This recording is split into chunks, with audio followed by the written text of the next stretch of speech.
Rated M for mature.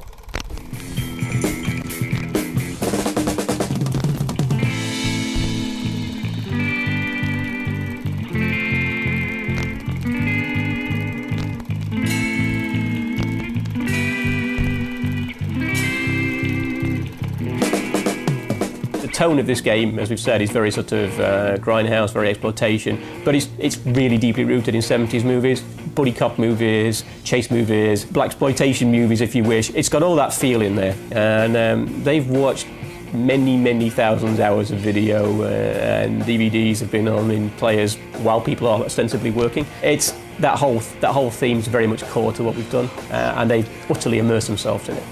I'm surprised more of them don't have afros right now. First thing to do is look at lots of zombie movies. We've watched every zombie movie ever made, I think, and a lot of the kind of straight-to-video B movies as well, the video nasties. And definitely, we looked at all those zombie movies and the way in that zombies move. You know, sometimes they shuffle and amble around. In 28 Days Later, they're a lot more agile and can, you know, move a lot quicker. I think the grindhouse look fits that because they were all just exploitation. There was always loads of gore and like kind of ridiculous characters and stuff, so I think that works with the immediacy of just picking up a gun and shooting.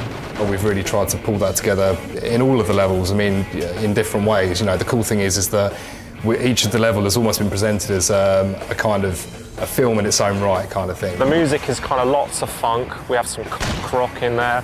We even have a kind of power ballad in there. And we wanted to kind of really create that soundscape through the music, making you nod your head with every beat while the outside's just passing you by. Voice acting in this game is really good. Having strong characters saying strong lines back and forth to each other allows you to deliver basically plot content, but without sort of tedious exposition. I enjoy paying. It's like a good Chinese dinner, you know. I was really impressed by the dialogue, the plot and the cutscenes. The first time I saw those, I was laughing so hard. The actual thing that makes me laugh the most has still got to be Washington's Lollipop. That line is never ever gonna get old. You play your music, you play it your way, and I will just drive. Can I drive? No. Can I have a lollipop? Yes.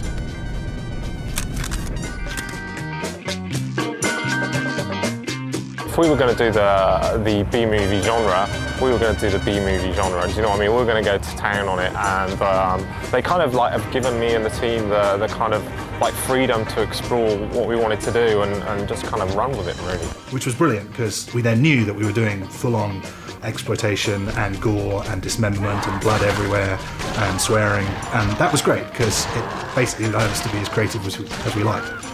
So even though we'd read the script, we knew what was coming up, to actually see it there, like being performed and all animated, so it would always have a whole bunch of people around the screen and we'd all just be killing ourselves. You boys comfortable? Like a sardine in a motherfucking tin can. Was that a thanks for saving my worthless pig hide I just heard, Lieutenant? The locations are sort of drawn out of classic horror. So there's the creepy House of the Dead, of course, the plantation house. There's a hospital, there's a prison. We've got some fairly extreme environments going from the swamps to a carnival. In the attic sections, they're quite messy in the basement as well. The game moves at sort of like a fair pace. It's longer than most of the other shooters that are out there. You can complete this game, but to actually beat it properly, you need to do all sorts of things. You're going to be playing 3 mini-games. One of them is a survival mode, where you're facing a horde of ever-increasing zombies. The second one is a shooting gallery, where you shoot different coloured targets. And the third one is a civilian saving mini-game. We had a lot of fun putting the gore parts in. So you've got things like heads getting spun around on drills, there's an armoured candy floss. I especially like the legs going down a meat grinder. Being able to change weapons, that's a very new addition to House of the Dead. We've only had one weapon for the whole course of the game. We've got different reactions for each weapon is part of the fun of it. Using a hand cannon, you can see the zombie really blown across the room. You've got deaths where they flip over, or you've got the Thompson Fandango where you get a different frame when you machine gun them, so you get that effect. Yes, their heads do explode when clubbed with a gun. Violence. We make sure that there are there's the opportunities for players to sort of just check out and see what other things are going to break and explode in the level. So you've got exploding glass, there's particular scenes where you can shoot down elements onto zombies and sort of blow other elements up as well. The big one is Danger Cam, in that the camera is no longer locked. It's not just always exactly on rails. You have the ability to look to one side and both sides and up and down as well, and which we spent a very long time getting right. I think we've really sort of pushed the bar with things like cinematics. We've got stuff like depth of field, we've got motion blur. I think the cutscenes do have very much grounded in sort of movie sensibilities. You know, it's the cuts, the editing. I think we've really done something quite special.